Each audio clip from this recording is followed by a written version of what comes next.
So let's recap what we know about the CNN. The CNN is basically a convolutional neural network.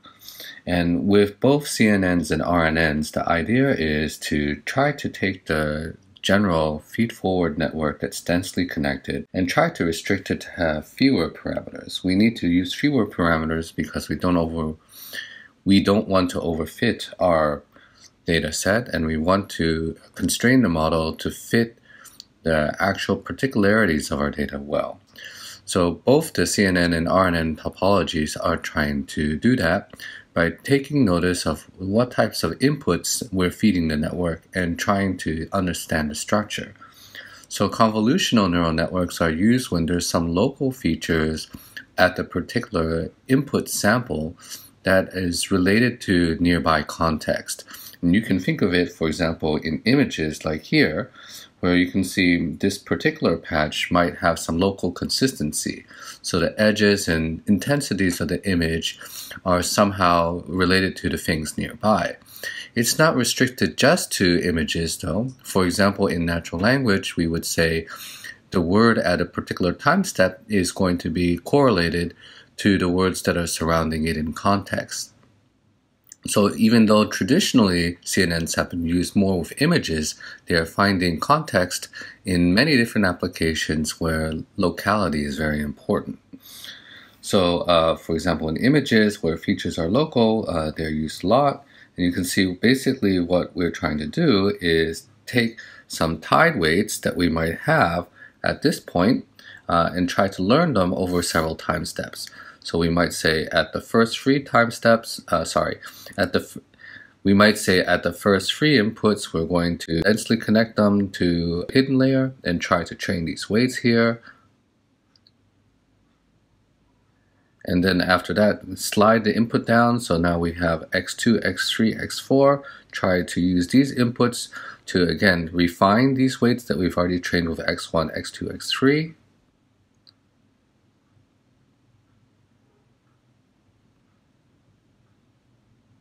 And so on and so forth. So we might keep on going for all 256 time steps of a small 16 by 16 image, and again, still just keep on refining these particular weights. So these are all tide weights because we are assuming we're applying the same weights for the convolution operation for the entire image over different parts of the image. So basically we're striping from the top of this image over here, going from the left to the right, and then going through the next layers, okay, all the way until we get to the final point there, okay? And we are using this particular filter that we're learning in the blue box over here and applying it over the entire image field and then creating what's known as a feature map.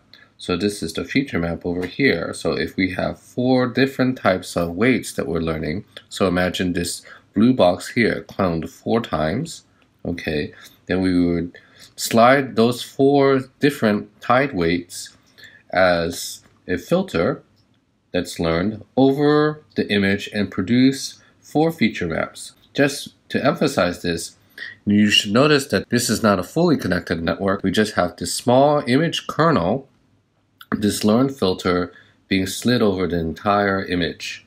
So, we don't have all 256 neurons here. Usually this would be something like a 5 by 5, so 25 weights, 3 by 3 were 9 weights, or even 1 by 1 where there's a single weight, and using that through the entire image. So how does the convolution layer actually work? Basically, we're trying to compile this signal and only pay attention to a subpart of the image, right? So we have this k by k filter that we're trying to learn, which are a set of weights that are tied. So for example, when we say we have a 5 by 5 receptive field for a 2-dimensional convolution, then we would have something like this, okay? So we have a chunk of the image, a 5 by 5 block of the image. We're basically just multiplying the weights at each particular point, right, which is this weight times the input, and then constructing this activation map, this particular block that we're realizing for that, okay? And you should notice a couple things here. First of all, because most images that we might compute over might have color, so they have both red, green, and blue channels. We have a depth of 3, and our images would come in a certain resolution. So here on this slide, we have an image with width 32 and height 32, so a square image. And we're sliding this 5 by 5 receptive field over the entire image. So this operation is going to output a single number that we're compiling using this operation to multiply the weights times the inputs, compiling that through an activation, which is going to be some non-linear computation like a ReLU or a tanh, that's going to get us our single unit of output. We're getting out this output map for the first activation map, and depending on how many filters we're trying to learn, we're going to have multiple of these yellow blocks, and each one of these yellow blocks is another set of blue weights that we saw from the last slide, which is computing one of these activation maps. So something we need to talk about is how we get those numbers when we move this convolution over different input volumes. You will have some problems when you're not doing a 1-by-1 convolution.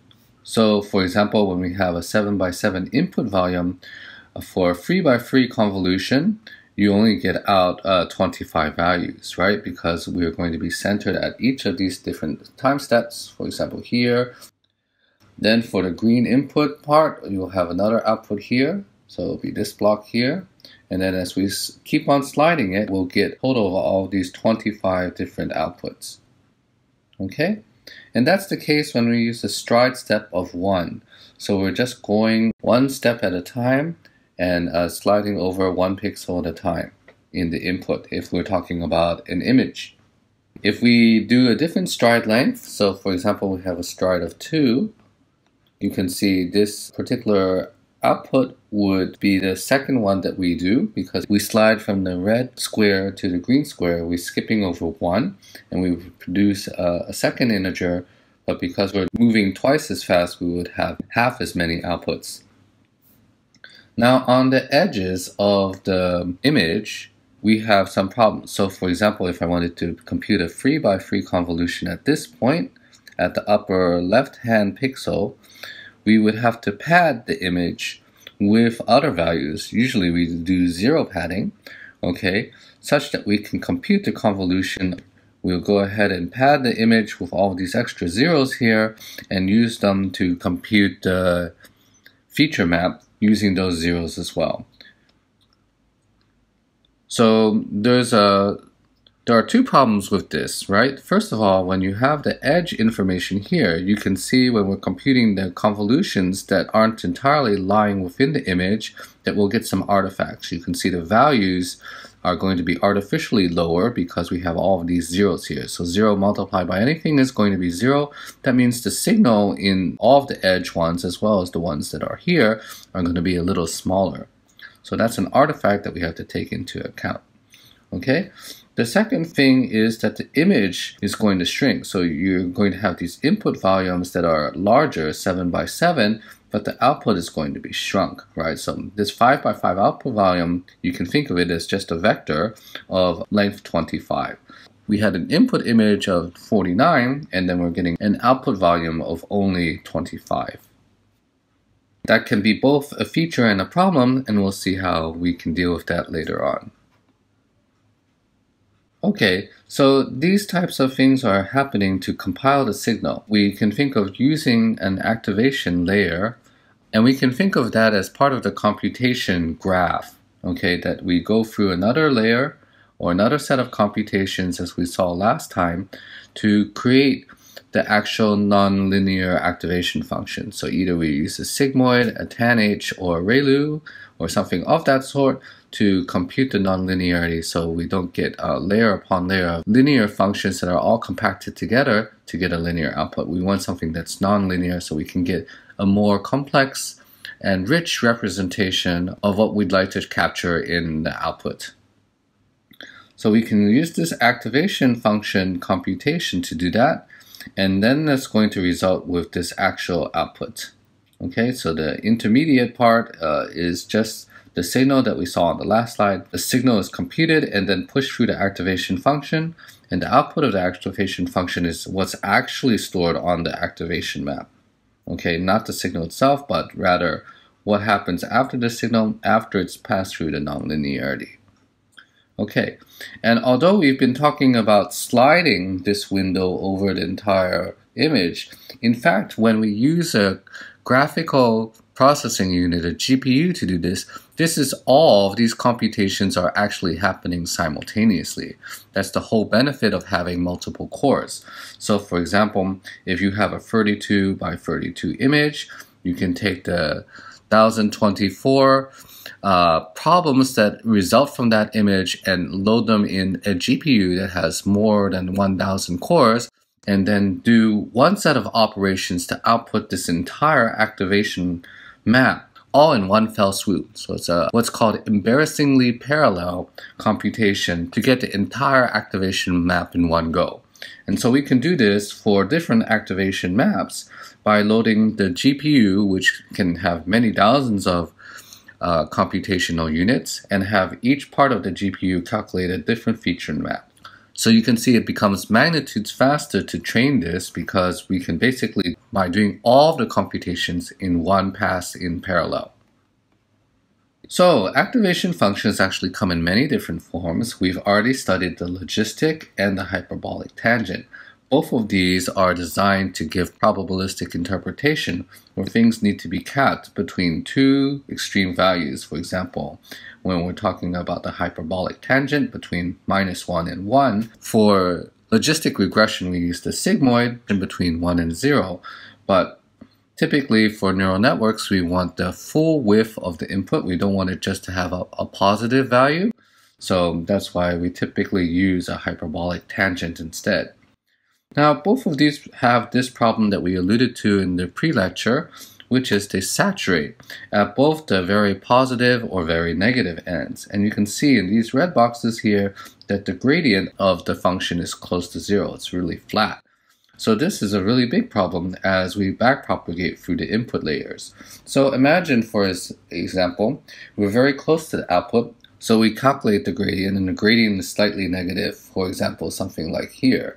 Okay, but as we go farther back in the network, we propagate the signal back, we'll see that the gradient starts to get lesser and lesser because the values of the signal are going to get more and more negative. So at the second layer, the gradient might be here, at the third layer here, the fourth layer here, okay? And if we have a very deep network, what we're going to end up having are gradients all the way back here as we approach the input layer, right, as we go closer to the front of the network.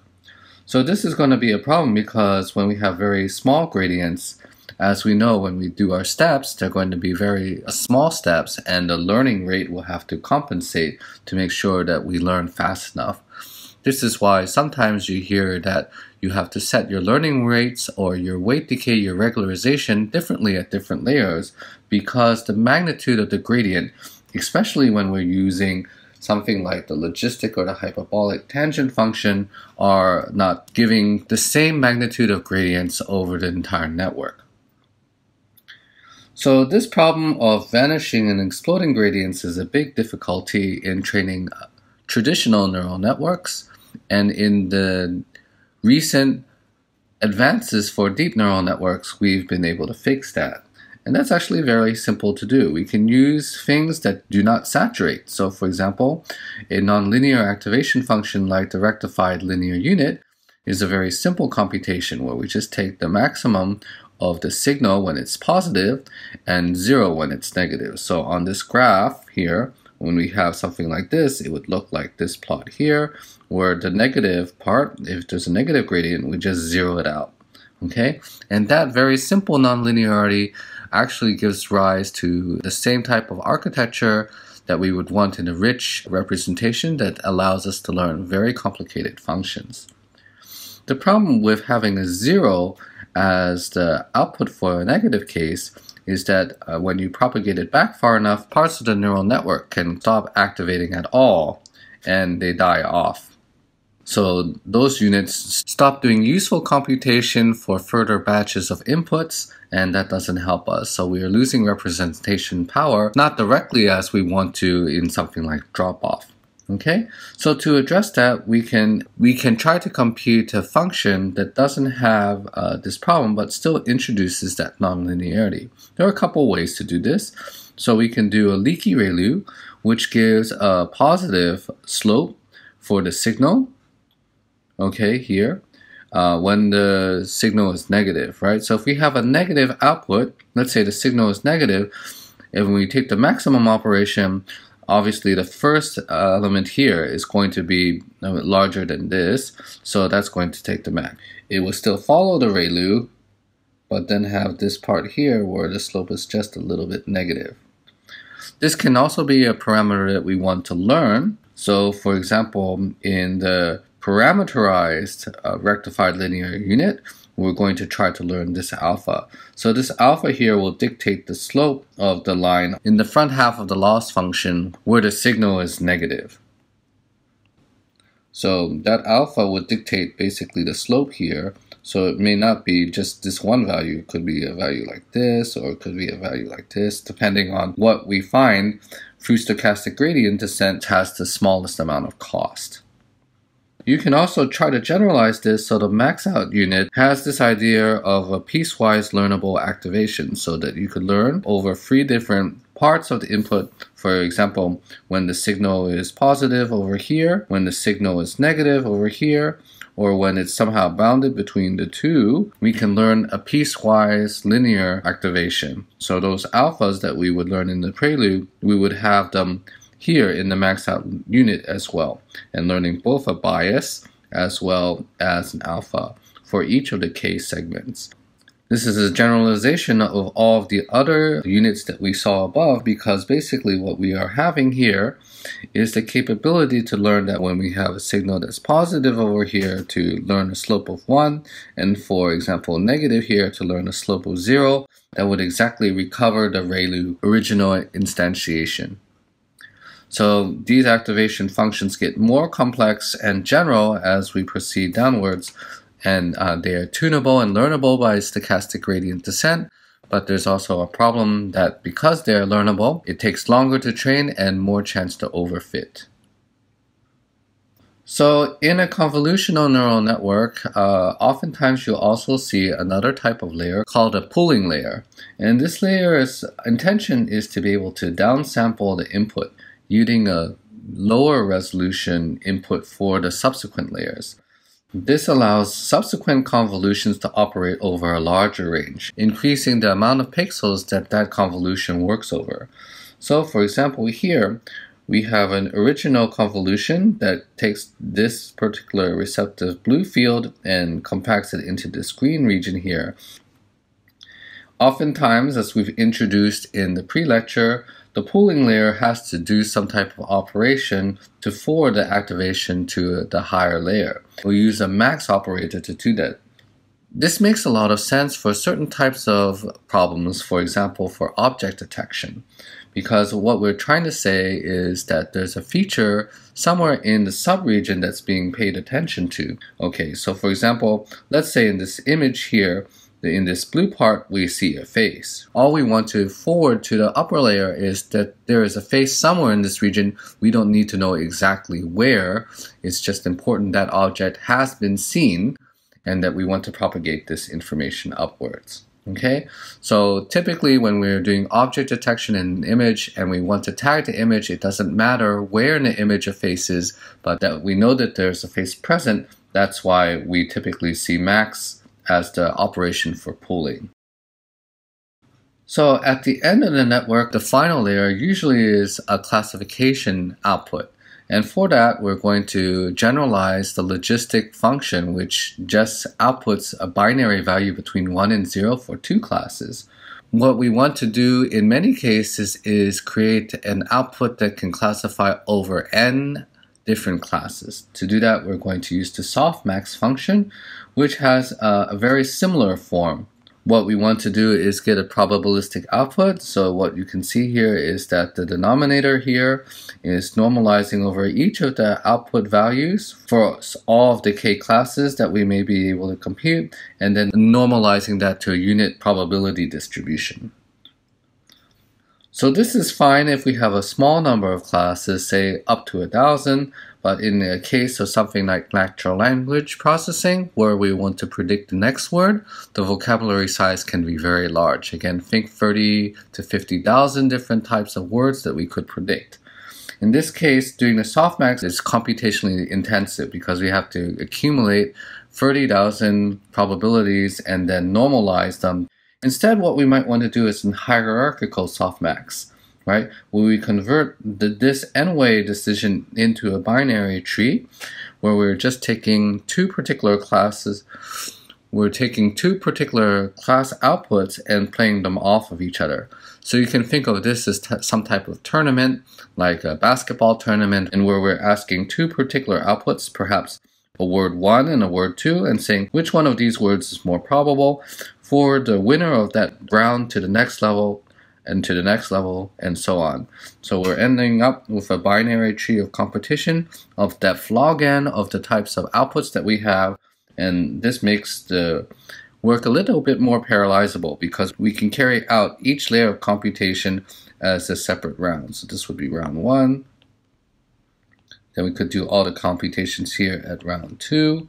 And then finally at round log n, compute the final victor for the entire operation. Okay, so the hierarchical softmax and the softmax don't exactly compute the same thing, but you can see how this is going to be able to quickly approximate the softmax function in a more parallelizable manner.